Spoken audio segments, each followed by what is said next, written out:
সমস্যার সুফল মেলে। যে কোনো সমস্যার সঠিক জ্যোতিষ বিচার ও প্রতিকারের মাধ্যমে সমাধানে এক ও অনন্য মাতৃসাধক জ্যোতিষী শ্রী দেবরাজ শাস্ত্রী। তার মহাশক্তি কবজে যে কোনো সমস্যার দ্রুত সমাধান করুন।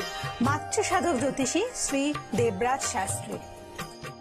একটা গান আছে না, ভালোবাসা খুঁজে পেলে ক্লান্ত সে পথিক পৃথিবীর ধুলো মেখে গায়, ভালোবাসা ঠিক যেন সময় ঘড়ির কাঁটা, স্থির নেই ঠিক সরে যায়।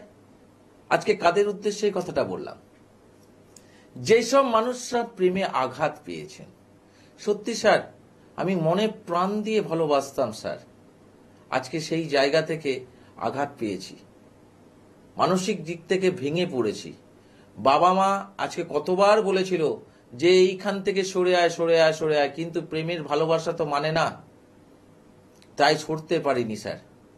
আজকে নিজেকে কষ্টে দিতে হচ্ছে, কিন্তু সে কিন্তু দিব্যি ভালো আছে স্যার। খুব গানের সঙ্গে মিলিয়ে দেখুন, ভালোবাসা ঠিক যেন সময় ঘড়ির কাঁটা, স্থির নেই ঠিক সরে যায়।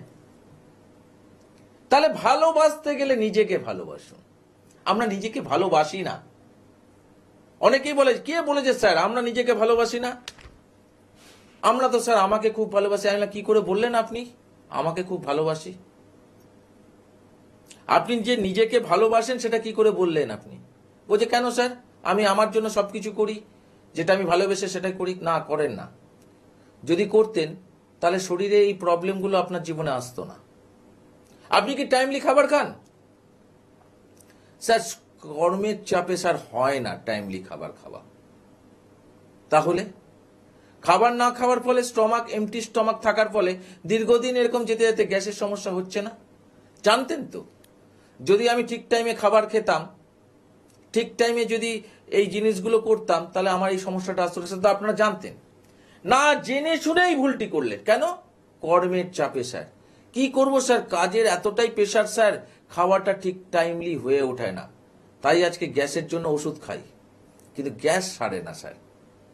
তাহলে ওষুধ খেলে কিন্তু গ্যাস সারবে না, সাময়িক তো রেজাল্ট অবশ্যই দেবে, কিন্তু প্রবলেম তো আপনার এমটি হয়ে থাকার জন্য হয়েছে। তাহলে প্রবলেমটাকে ক্লিয়ার করুন। এই যে কথাগুলো কেন বলছি জানেন? এর সঙ্গে জ্যোতিষতন্ত্রের একটা বিশাল বড় মেলবন্ধন আছে। মানুষের জীবনে যখন সমস্যা আসে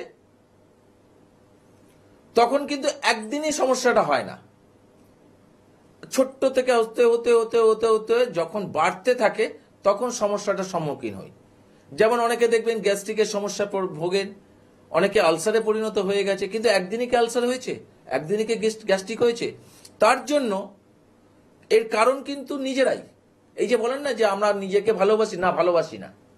আমরা কর্ম টাকার পিছনে দৌড়াতে গিয়ে নিজের শরীরটাকে ভুলে পেয়েছি, তাই আজকে আমাদের রোগের জর্জরিত হয়ে যাচ্ছে স্যার, ডাক্তারের পিছনে পয়সা খরচা করতে করতে। কিন্তু আগেকার দিনে লোকেরা স্যার টাইমলি খাবার খেত স্যার, টাইমলি চলাফেরা করতো, কিন্তু তাদের তো অতটা রোগ সংখ্যা ছিল না। তাহলে কোথায় প্রবলেমটা? প্রবলেম হচ্ছে মানসিকতার। আপনার জীবনে যেটা চলছে সেটা আপনার গ্রহগত পজিশন বা আপনার গ্রহগত পজিশনের জন্য আপনাকে এই প্রবলেমটা ক্রিয়েট করাচ্ছে। এই প্রবলেম থেকে রিকভারি করার রাস্তা আপনি জানেন না, তাহলে আপনাকে একটা জ্যোতিষ বা তান্ত্রিকের পরামর্শে আপনাকে আসতে হবে। এবার সেই জায়গা থেকে তিনি তার মতো করে প্রেডিক্ট করে দেখবে আপনার পজিশনটা কোথায় আছে, সেই জায়গা থেকে সে রিকভার করবে। এটাই একটা জ্যোতিষ বা তান্ত্রিকের কাজ। যেমন ডাক্তারের কাজ হচ্ছে ঠিকঠাক রোগটাকে দেখে তার প্রেসক্রাইব করবে ওষুধটা, ঠিক জ্যোতিষেরও কাজ কিন্তু ঠিকঠাক জিনিসটাকে দেখে তার প্রেসক্রাইব করবে ওষুধটা। কিন্তু ডাক্তার আর জ্যোতিষের মধ্যে যে জিনিসটা দেখা যায় যে স্যার প্রেসক্রাইব করে তো ওষুধ তো খেয়েছি স্যার, রেজাল্ট হয়নি। না, ওষুধ খেলে রেজাল্ট হয় না, রোগ সারাবার ওষুধ খেলে রেজাল্ট হয়। এই জায়গাটা কেন বললাম জানেন? এটা বলতে গিয়ে একটা গল্প কথা মনে পড়লো। এটা অরিজিনাল কথা, গল্প কথা না, এটা অরিজিনাল কথা। একজনের কাছ থেকে শুনছিলাম যে একজন ব্যক্তি, তিনি কলকাতার অনেক বড় বড় ডাক্তারকে দেখিয়েছেন এবং অনেক জায়গায় ওষুধ খেয়েছেন, কিন্তু রেজাল্ট কিছু হয়নি, ওনার রোগই ধরে গেছে। কিন্তু উনি পরবর্তীকালে কোনো এক মফস্বল এলাকায় শুনেছেন যে খুব একজন বড় নামকরা ডাক্তার থাকেন, এবং সেই জায়গা থেকে তিনি তখন এসেছিলেন এবং এসে দেখছেন প্রচুর ভিড়, সে রাত ভোর থেকে নাম লেখাচ্ছে। তা উনি খুব মুগ্ধ হয়ে গেলেন এবং হয়ে গিয়ে বলেন, যাক, একটা ভালো মানুষের কাছে এসেছি, নিশ্চয়ই উনি কার্যকারিতা করবেন। তার পরবর্তীকালে উনি যখন এসছেন, ওনার টাইম যখন হয়েছে, তখন উনি সব প্রেসক্রাইব গুলো দেখাচ্ছিলেন অন্য ডাক্তার, যে এই তারা ওষুধ দিয়েছে, এই দিয়েছে। উনি তখন একটা কথা বললেন যে ওগুলো রেখে দিন, আপনি আপনার সমস্যাটা বলুন। সমস্যাটা বলার পরে উনি তখন বললেন যে ঠিক আছে, আমি বুঝে গেছি, আপনি এই ওষুধগুলো খাবেন, 15 দিন খাওয়ার পর আমাকে একটা রিপোর্ট দিয়ে যাবেন, আশা করি ভালো থাকবেন।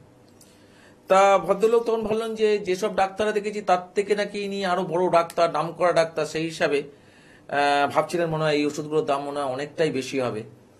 তা উনি তখন জিজ্ঞেস করলেন যে আচ্ছা ডাক্তারবাবু, কিছু মনে করবেন না, একটা কথা জিজ্ঞেস করবো, কেন হচ্ছে যে এই যে ওষুধগুলো লিখলেন 15 দিনে, ওষুধগুলো কি খুব দাম বা খুব দামি? তখন উনি বললেন, না, দামি কিনা বলতে পারবো না, তবে এখন কত দাম তাও জানি না, কিন্তু তখন মনে হয় 10 পয়সা করে ওষুধ ছিল, এখন মনে হয় হতে পারে 12-13 পয়সা। উনি ঘাবড়ে গেলেন, যেখানে আমি 35, 40, 50 টাকার দামে এক একটা ওষুধ খেয়েছি, 70 টাকা দামে ওষুধ খেয়েছি, সেখানে মাত্র 10 পয়সা 12 পয়সার কথা বলছেন উনি। এত বড় ডাক্তার হয়ে বাইরে গিয়ে বললেন পাগল ডাক্তার। এবার 15 দিন পর সেই মানুষটি যখন আসে, তখন চায়ের দোকানে বসে গল্পটা হচ্ছিল, এই জন্য চায়ের দোকান থেকে আমি এই জিনিসটা শুনেছিলাম। তা সেখান থেকে তখন আসার পরে সেই মানুষটি যখন আসেন, তাকে বলেছে যে আপনি কেমন আছেন এখন দাদা? 15 দিন পর বলছে, খুব ভালো আছি, আমার যে প্রবলেমটা ছিল সেটা ক্লিয়ার হয়ে গেল। তখন যখন ডাক্তারবাবুর কাছে এসছে, বলে এখন কেমন আছো? বলছে ডাক্তারবাবু খুব ভালো আছি, ওষুধটা খাবার পর এখন আমার সেই প্রবলেমটা নেই, যেটা আপনি বলেছিলেন যে 15 দিন পর অনেকটাই ক্লিয়ার হয়ে যাবে, অনেকটাই ভালো আছি স্যার। তখন ডাক্তারবাবু একটা কথা বললো, দামি দামি ওষুধ খেলে রোগ সারে না, রোগ অনুযায়ী যদি ওষুধ খাওয়া যায় তাহলে রোগ সারে। এই কথাটা আপনাদের উদ্দেশ্যে একটাই কথাই বললাম, যে সঠিক প্রেডিকশন করে যদি সেই সঠিক প্রতিকার যদি জ্যোতিষ দিতে পারে, তন্ত্র দিতে পারে, তাহলেই আপনার রোগ সারবে। আর যারা সঠিক প্রেডিকশন না দিয়ে ওই ভাবলেন এত টাকা খরচা করতে হবে, এই টাকা খরচা হবে, করলেন, কিন্তু রোগের জায়গায় রয়ে গেল, পয়সাগুলো জলে চলে গেল। আমি গল্পটা করার মানেটাই এটাই বোঝাবার চেষ্টা করলাম।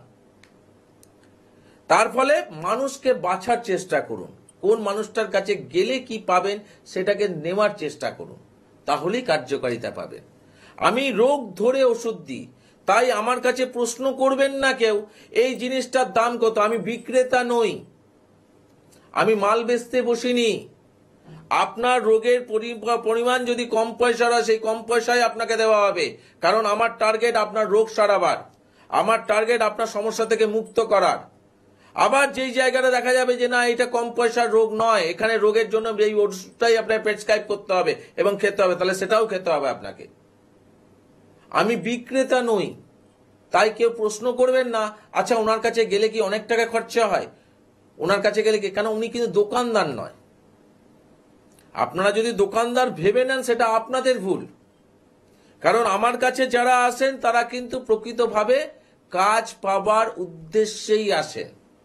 কারণ দেবরাজ শাস্ত্রী একটা কথা তো প্রথম থেকেই বলে যে দেবরাজ শাস্ত্রী ভবিষ্যতের স্বপ্ন পরে দেখায়, দেবরাজ শাস্ত্রী অতীতের ঘটনা বলে। কেন বলে? দেবরাজ শাস্ত্রী পরীক্ষা দেওয়ার জন্য বলে না, আপনি মেলান, আপনার জীবনে যেগুলো ঘটেছে সেগুলোকে মেলান, বর্তমান জীবনে যেটা চলছে সেটাকে মেলান, ভবিষ্যতে আপনি কি পাবেন সেটাও আমি আপনাকে বলবো, আপনি দেখবেন না, কিন্তু পরবর্তীকালে ওটাও মেলাতে পারবেন। একদম ঠিক কথা বলেছে।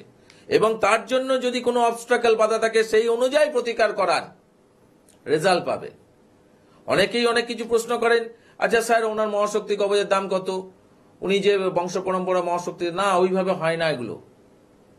আমি বললাম না, আমি রোগ অনুযায়ী মেডিসিন তৈরি করি, সেই জন্য মানুষ কাজ পায়। যার যেরকম রোগ সেই অনুযায়ী তাকে খরচা করতে হবে।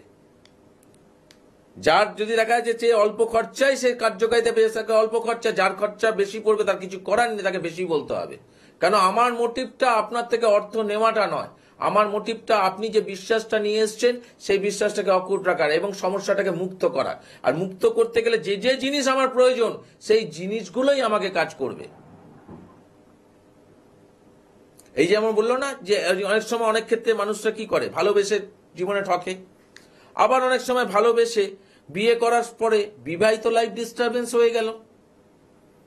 এত কত মনের ডাক, মনের চিন্তা ভাবনা, দুজনকে নিজেরাই বাসলাম যে এবার জীবন সঙ্গীত জায়গায় যাব, সেখানে যাওয়ার পরে স্যার এমন একটা পর্যায়ে, মুক্ত দৌড়ার কথা, ডিভোর্সের পর্যায়ে চলে গেছি স্যার। অনেকের ডিভোর্সও হয়ে গেছে। ওই যে বললাম, ভালোবাসার ঠিক যেন সময় ঘড়ির কাঁটা, স্থির নেই, ঠিক সরে যায়।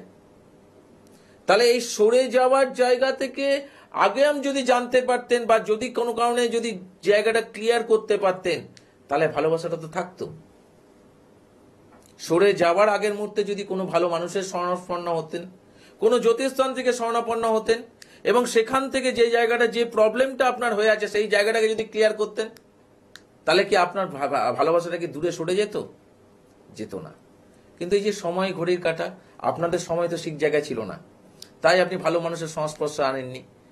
তখন আপনারা দৌড়েছিলেন সেই বশীকরণের জায়গাতে, কি করে বশ করা যায়। আরে ওইভাবে বশ করা যায় না, ওইভাবে বশ করা যায় না।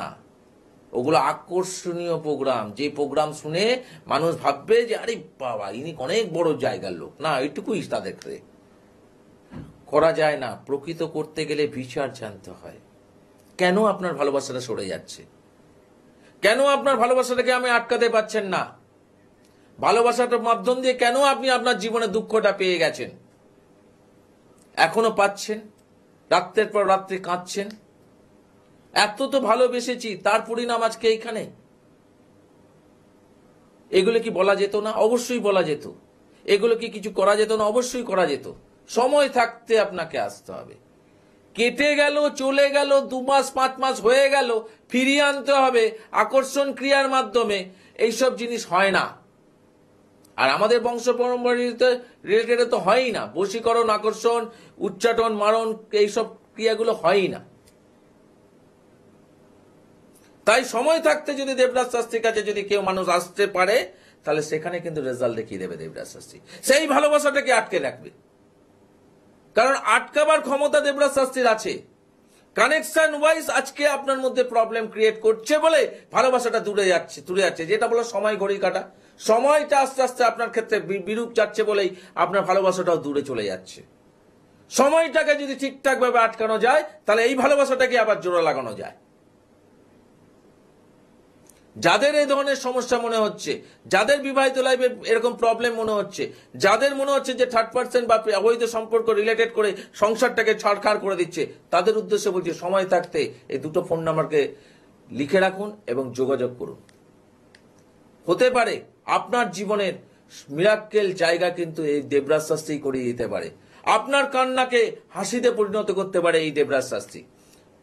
তার জন্য যারা মনে করছেন যে সরাসরি এসে কিভাবে স্যারকে দেখাবো, তাদের উদ্দেশ্যে বলছি, নিচে যে ফোন নাম্বার যাচ্ছে, ফোন নাম্বারটা টুকবেন। এছাড়াও দেখুন নিচে স্ক্রল যাচ্ছে, যার যেখানে সুবিধে, কেউ প্রশ্ন করবেন না, অমুক জায়গায় বসেন না, অমুক জায়গায় বসেন না, প্রশ্ন করবেন না। দেখে নিন স্ক্রলগুলো, সেই স্ক্রল অনুযায়ী যোগাযোগ করবেন। আর যারা মনে করছেন দূর দূরান্ত থেকে সমস্যায় পড়ে আছেন, তার জন্য অনলাইন কনসালটেন্সি আছে। আর তার আগেই অবশ্যই বলবো, নিজের মনকে প্রশ্ন করবেন। দেবরাজ শাস্ত্রীর কথার জোর আছে, কার্যকারিতা আছে। আর এই নিয়েই আজকের মতো অনুষ্ঠান শেষ করলাম। আবার দেখা হবে আগামীকাল ঠিক এই সময়। নমস্কার।